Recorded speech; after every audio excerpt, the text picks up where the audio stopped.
வணக்கம். விஜயகாந்த் இல்லை என்றால் விஜய் இல்லை அப்படின்ட்டு எஸ்சி நிகழ்ச்சியோட தெரியப்படுத்தியிருக்காரு. மேலும் விஜயகாந்தின் மனித மாண்பு குறித்தும் இந்த வீடியோல சிறப்பாக ஒரு பதிவை வெளியிட்டிருக்கிறார்.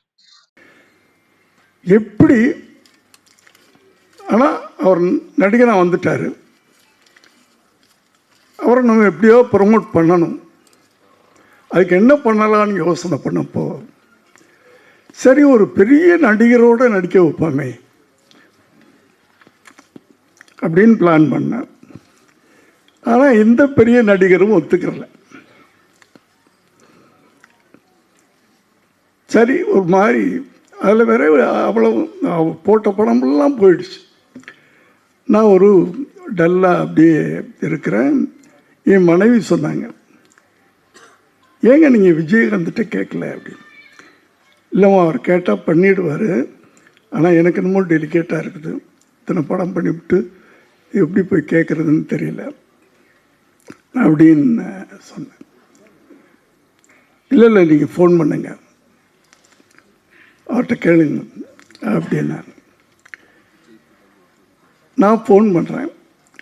எப்போவுமே இப்போ நான் பேசுகிறேன்னா உடனே அவர் எல்லா டைரக்டர்ஸையும் ஒரே மாதிரி தான் பிஹேவ் பண்ணுவார். எல்லாத்துட்டையும் பெரிய பெரிய டைரக்டர் சின்ன டைரக்டர்லாம் கிடையாது.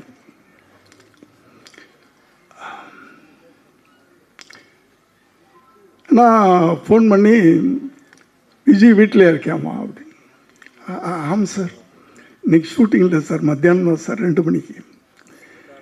நான் ஒரு 5 நிமிஷத்தில் வரட்டுமா அப்படின்னு கேட்டேன். என்ன சார் விஷயம்? இல்லை ஒரு சின்ன உதவி, அதுக்காக நான் வர்றேன் அப்படின்னு சொன்னேன்.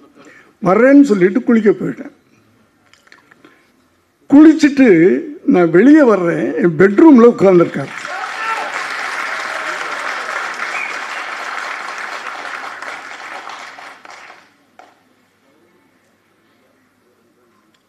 என்ன விஜய் அப்படின்னு. நீங்கள் எதுக்கு சார் வரணும்?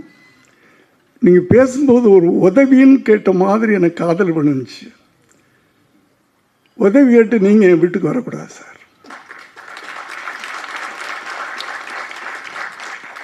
இதுதான் மனிதம்ன்றது, ஹியூமனிட்டி.